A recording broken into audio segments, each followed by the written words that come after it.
Des enfants, j'ai de 6 ans, qui présentent une déformation au niveau des dents et des os de la face. Peut-on faire quelque chose à partir de cet âge?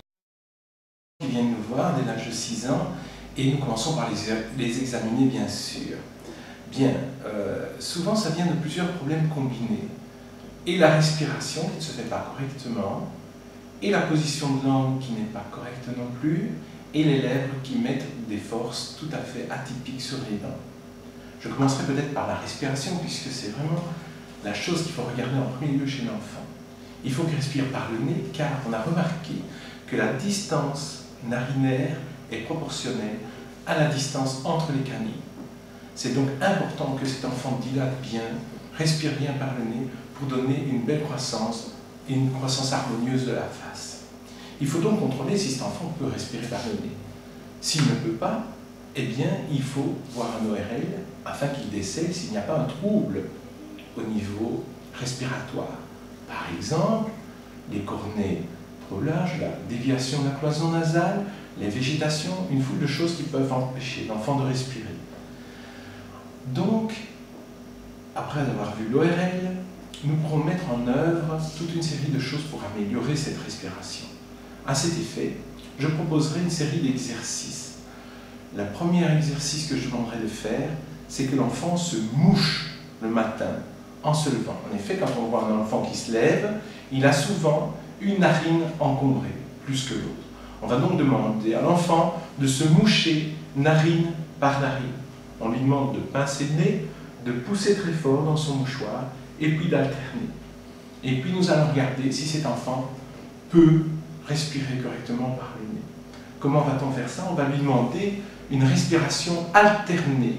Donc, il pince une narine, il inspire l'air, il expire par l'autre narine, et il inspire par cette autre narine, et il expire. Donc, c'est alterné, un côté et l'autre. Dans ces conditions, l'enfant va développer une bonne respiration nasale. Nous demanderons aussi à l'enfant, tous les matins, de se mettre dos à un mur ou à une porte et d'inspirer l'air à fond en levant les bras vers le haut et de tenir l'inspiration pendant 10 secondes. Je vais vous le montrer. Donc nous allons demander à l'enfant de poser ses pieds contre, les fesses contre, les épaules contre, de lever les bras et d'inspirer et de tenir l'air pendant 10 secondes. Ainsi, il va développer sa cage thoracique et respirer plus correctement. Il est préférable de faire cet exercice face à une fenêtre pour avoir un bel apport d'oxygène.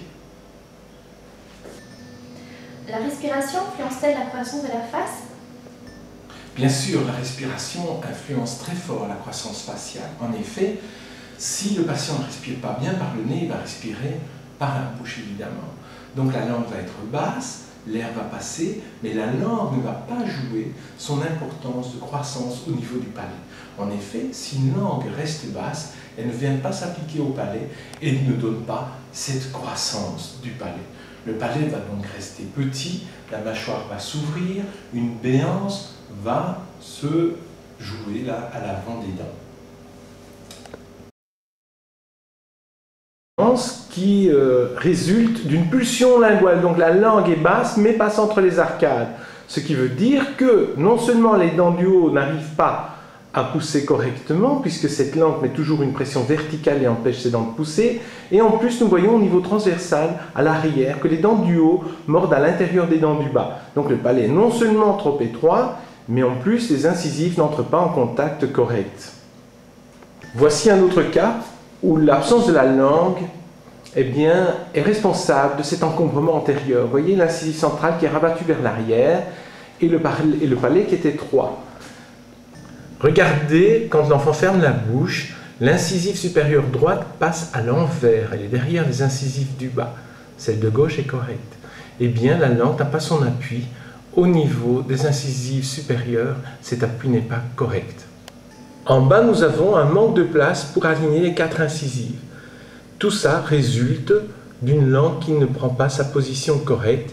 Et pourquoi cette langue ne prend-elle pas cette position correcte? Eh bien parce que la respiration est buccale. Nous insistons bien sur le fait que l'enfant doit respirer par le nez, bouche fermée, donc les lèvres en contact. Quelle est l'action des lèvres sur le positionnement des dents?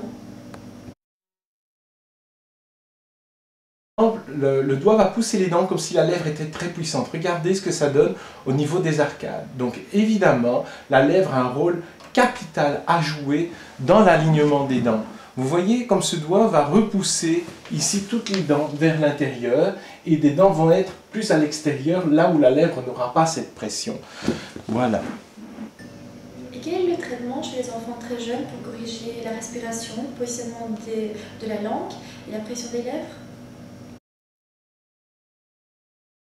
Proposé est un traitement global qui tient compte de tous les éléments dont on vient de parler, notamment la respiration, la position de la langue et les forces des lèvres. Donc la respiration, comme on l'a dit, un ORL va vérifier le flux de respiration nasale, puisque pour avoir un bon développement de la face, il faut respirer par le nez et pas par la bouche. Ensuite, on devrait rééquilibrer la langue. S'il y a un problème phonétique, de prononciation ou de déglutition, si l'enfant avale avec sa langue qui est atypique, comme je viens de le faire, qui passe entre les arcades, où il y a des pressions de lèvres atypiques pendant la déglutition, on va demander un traitement de logopédie pour rééquilibrer notamment toutes ces fonctions qui sont dues à la langue. Ensuite, il faudra voir les pressions des lèvres. Il faut garder des lèvres avec une bonne pression harmonieuse. Eh bien, à cet effet, nous avons une petite proposition thérapeutique de pré-traitement orthodontique. Donc il faut savoir que ce n'est pas encore le traitement orthodontique. En effet, le traitement orthodontique réel commencerait vers 8-9 ans avec des appareils orthodontiques ou d'orthopédie dentofaciale. L'orthopédie dentofaciale sont des appareils qui vont viser à la rééquilibration des os en harmonie de la face. Mais avant cela, nous pouvons tenter de corriger toutes les fonctions dont je viens de vous parler. Ce que nous vous proposons, c'est un trainer, donc c'est un petit appareil qui se pose dans la bouche des très jeunes enfants pour rééquilibrer les fonctions. Donc ça se présente comme vous le voyez ici, dans une boîte avec l'appareil qui est prédéterminé à l'intérieur. Chez les très jeunes enfants, donc nous allons utiliser le trainer, qui est un appareil très souple puisqu'il se laisse déformer très facilement. Il est en silicone et il se met entre les dents, un peu comme sur la photo qu'on peut voir ici. L'enfant ouvre la bouche, les dents supérieures se mettent dans la partie supérieure et les dents inférieures viennent se mettre dans la partie inférieure. Cet appareil étant très souple, il donne un peu d'expansion dans la forme d'arcade. Généralement, l'arcade est plus étroite et avec ce mouvement, il va donner une expansion d'arcade. Ce qu'on peut voir, c'est la petite languette qui est ici, qui va attirer la langue à la bonne position, c'est-à-dire au niveau du palais, juste derrière les incisives supérieures. Les incisives supérieures et toute l'arcade supérieure étant en haut, vont prendre une forme plus harmonieuse par ce petit effet élastique de ce positionneur. Les dents inférieures viennent se positionner à leur bonne place, ce qui va corriger les positions antéro-postérieures, donc d'avant en arrière, qui ne seraient pas correctes, puisqu'ils ont un gui comme un petit toboggan qui font avancer les dents du bas en bonne position. Voilà. Ce que j'ai encore à dire, c'est qu'ici, nous voyons des petits points qui vont empêcher le muscle du menton de rabattre les dents vers l'arrière, comme on l'a montré tout à l'heure sur une petite vidéo. C'est le premier petit appareil que nous demanderions à l'enfant de porter 4 heures par jour le soir, ce serait magnifique, et surtout de nuit. Dans un premier temps, l'appareil peut sortir de la bouche de nuit parce que l'enfant n'est pas habitué. Dans ce cas, on lui demande de porter un peu plus longtemps en journée afin que la langue puisse trouver sa position, puisqu'il y a un plat ici et que cette langue va trouver sa position. Et si on persévère un peu, l'enfant dort rapidement toute sa nuit avec cet appareil. Cet appareil a plusieurs avantages. Il rééquilibre les arcades, il les met les unes en face des autres, il empêche le muscle du menton de rabattre les dents vers le bas et il reconditionne tout l'ensemble musculaire dans la bouche de l'enfant. Cet appareil-ci, l'enfant va le porter donc 4 heures après l'école, en faisant ses devoirs, en jouant, en faisant un petit peu ses activités normales. En tous les cas, 1 heure est un minimum. On va lui demander d'appuyer avec ses dents, mais pas de mâcher l'appareil. On va lui demander de poser ses dents et de jouer un peu avec l'appareil en serrant, mais sans écrabouiller, sans mastiquer l'appareil, sans quoi il va le détruire puisqu'il est en silicone très très souple.